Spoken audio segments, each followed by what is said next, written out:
नमस्कार. श्री स्वामी समर्थ. नवीन वर्षामध्ये आपण सर्वांनी काही ना काही नवीन रेझोल्यूशन घेतले असतीलच, पण यावर्षी स्वामी सेवेचा संकल्प तुम्ही घेतला का? यावर्षी नवीन वर्षाची सुरुवात गुरुवारनेच झाली आहे आणि गुरुवार हा आपल्या स्वामींचा वार आहे. त्यामुळे आपले हे वर्ष नक्कीच खूप आनंदात आणि भरभराटीचे जातील हे नक्की. वर्षाचा पहिला दिवस आणि पहिला गुरुवारला बऱ्याच स्वामी भक्तांनी आपली नवीन वर्षाची सुरुवात ही स्वामींच्या दर्शनाने केली आहे. आपण ह्या नवीन वर्षामध्ये होईल तेवढी जास्त स्वामी सेवा करू असा संकल्प सर्व स्वामी भक्तांनी घेतलाच पाहिजे. आज आपण स्वामींच्या अतिशय प्रभावी सेवेपैकी एक सेवेबद्दलच माहिती घेणार आहोत. ते म्हणजे स्वामींचे 11 गुरुवारची सेवा. तर आजच्या व्हिडिओमध्ये बघणार आहोत स्वामींचे 11 गुरुवार कसे करावे, उद्यापन कसे करावे, पूजेची मांडणी कशी करायची आहे. तर व्हिडिओ शेवटपर्यंत नक्की बघा. नवीन वर्षामध्ये जर तुम्हाला पहिल्या गुरुवारी नसेल जमले तर येणाऱ्या गुरुवारपासून सुद्धा तुम्ही स्वामींची 11 गुरुवारची सेवा करू शकता किंवा अगदी जेव्हा तुमच्या मनाला वाटेल तेव्हा केव्हाही ही सेवा तुम्ही करू शकता. कोणत्याही इच्छापूर्तीसाठी स्वामींची ही सेवा करावी. लग्नसंबंधी काही अडचणी, आर्थिक परिस्थिती सुधारण्यासाठी, मुलांच्या शिक्षणासंबंधी काही अडचणी असतील, जॉब मिळत नाही आहे किंवा जो आहे त्यामध्ये काही प्रॉब्लेम आहे, अशा बऱ्याच समस्या त्या कोणत्याही असो, या निवारणासाठी स्वामींची 11 गुरुवारची सेवा ही करता येते. ज्या पण गुरुवारी आपण सेवेला सुरुवात करणार आहोत त्याच्या आधीच्या दिवशी म्हणजे बुधवारी आपल्याला जवळच्या स्वामी मंदिरामध्ये किंवा स्वामींच्या केंद्रामध्ये जायचं आहे आणि तिथे स्वामींना खडीसाखर आणि नारळ अर्पण करायचं आहे आणि स्वामींना मुजरा करायचा आणि स्वामींना प्रार्थना करायची आहे की 11 गुरुवारची जी सेवा मी करणार आहे तर ती माझ्याकडून निर्विघ्नपणे पूर्ण करून घ्या, अशी स्वामींना प्रार्थना करायची आहे, नमस्कार करायचा आहे. आणि त्यानंतर ज्या दिवशी आपण गुरुवारी सेवेला सुरुवात करणार आहोत तेव्हा आपल्याला सगळ्यात आधी संकल्प करायचा असतो. तर आणि त्यानंतर त्याच्या आधी जेव्हा आपण स्वामींची सेवा कोणतीही सेवा आपण करत आहोत तर तेव्हा स्वामींचा फोटो किंवा मूर्ती आपल्या घरामध्ये असणे खूप गरजेचे आहे. कारण आपल्याला सर्व सेवा स्वामींसमोर बसूनच करायची आहे. आपल्या घरामध्ये स्वामी महाराजांचा वास पाहिजेच. त्यामुळे छोटा का होईना पण स्वामींचा फोटो आपल्या घरात असणे खूप आवश्यक आहे. तर त्यानंतर गुरुवारी आपल्याला संकल्प करायचा आहे. कोणतीही सेवा करायच्या आधी आपल्याला संकल्प करायचा असतो. तर बघा, कोणतीही सेवा करायच्या आधी आपल्याला संकल्प म्हणजे आपली कोणत्याही इच्छापूर्तीसाठी जेव्हा आपण कोणती सेवा करतो तेव्हा ती संकल्पयुक्तच करावी. यामुळे आपण सेवा करायला बांधील राहतो आणि आपल्या सेवेमध्ये नियमितपणा येतो. तर आता संकल्प कसा करावा किंवा संकल्प कसा सोडावा हे मी याच्या आधीच्या पण व्हिडिओमध्ये सांगितलेलं आहे, पण एकदा पुन्हा सांगते. तर उजव्या हातामध्ये आपल्याला 2 चम्मच पाणी घ्यायचं आहे. त्याच्यामध्ये हळद, कुंकू, अक्षता आणि 1 फूल घ्यायचं आहे. आपले नाव आणि गोत्र बोलायचं आहे. गोत्र जर तुम्हाला माहिती नसेल तर काश्यप गोत्र असा उल्लेख करायचा आहे. आणि माझ्या या इच्छापूर्तीसाठी मी स्वामींचे 11 गुरुवार हे व्रत करत आहे, तर त्यासाठी मी हे व्रत करत आहे आणि असं बोलायचं आणि ते जे पाणी आहे ते ताम्हणामध्ये सोडून द्यायचं आहे.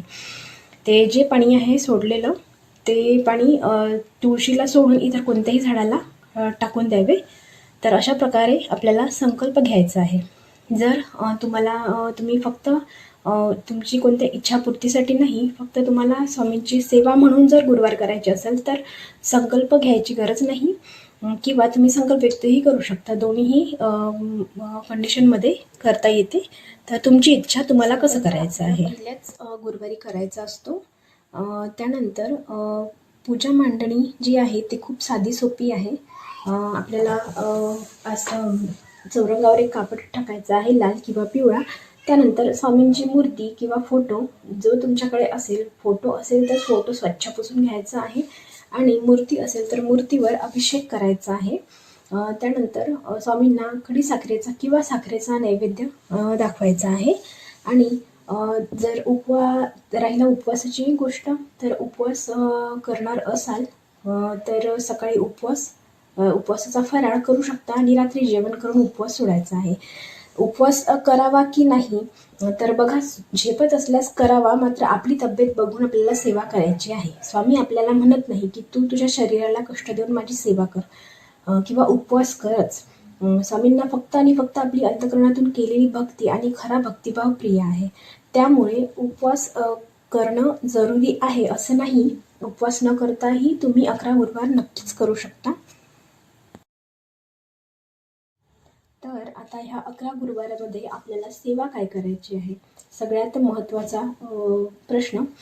तर प्रत्येक गुरुवारी आपल्याला श्री स्वामी चरित्र सारामृतातील सारामृताचे एक पारायण करायचं आहे. एक पारायण म्हणजे श्री स्वामी चरित्र सारामृतामध्ये 1 ते 21 अध्याय आहेत.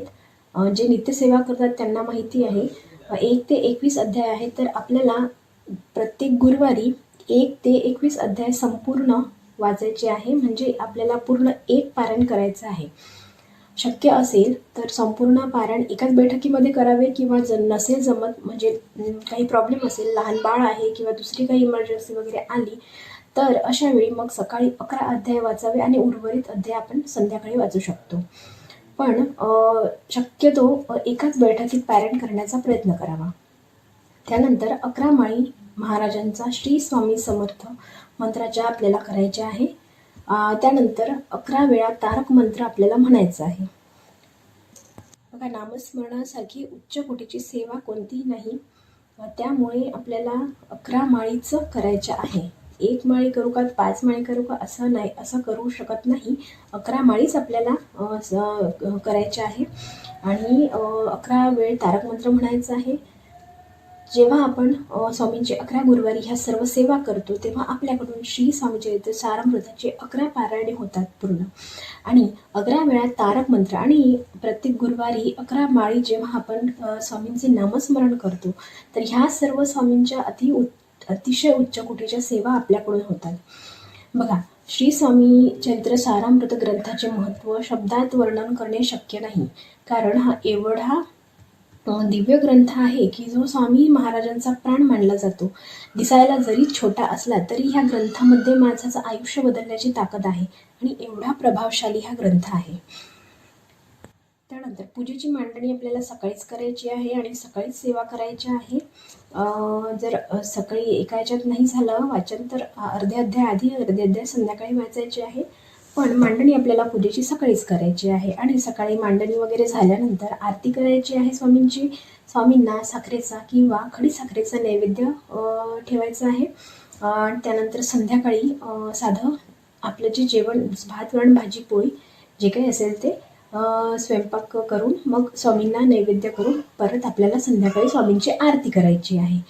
असं काही खूप सागर संगीत करायची अशी म्हणजे स्वामींचं काही असं हे नाही आहे की खूप मला स्वामींना काही असं पाहिजे नाही. स्वामींना फक्त आपली भक्ती पाहिजे. तर त्यामुळे साधा भात वरण भाजी पोळीचा सुद्धा नैवेद्य आपण ठेवू शकतो आणि इच्छा असल्यास शिरा वगैरे करू शकतो. त्यानंतर आपण हे व्रत करणार आहोत 11 गुरुवारचे. तर त्यासाठी थोडे काही नियम आहेत. तर ते नियम म्हणजे आपल्याला अपराह्न खायचं नाही आहे 3 महिने. त्यानंतर मांसाहार पूर्णपणे वर्ज करायचं आहे गुरुवार सुरू असताना.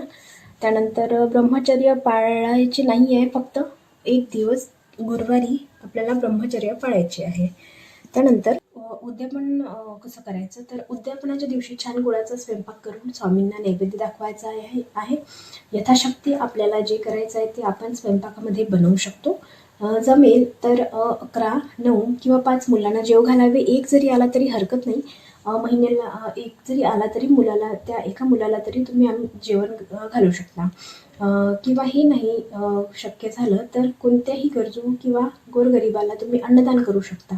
त्यांच्या घरी 1 वेळा शिजेल एवढं अन्न तुम्ही दान करू शकता.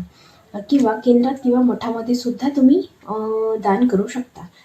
त्यानंतर आपल्याला तर ह्या सर्व गोष्टी आपल्याला यथाशक्ती करायच्या आहे.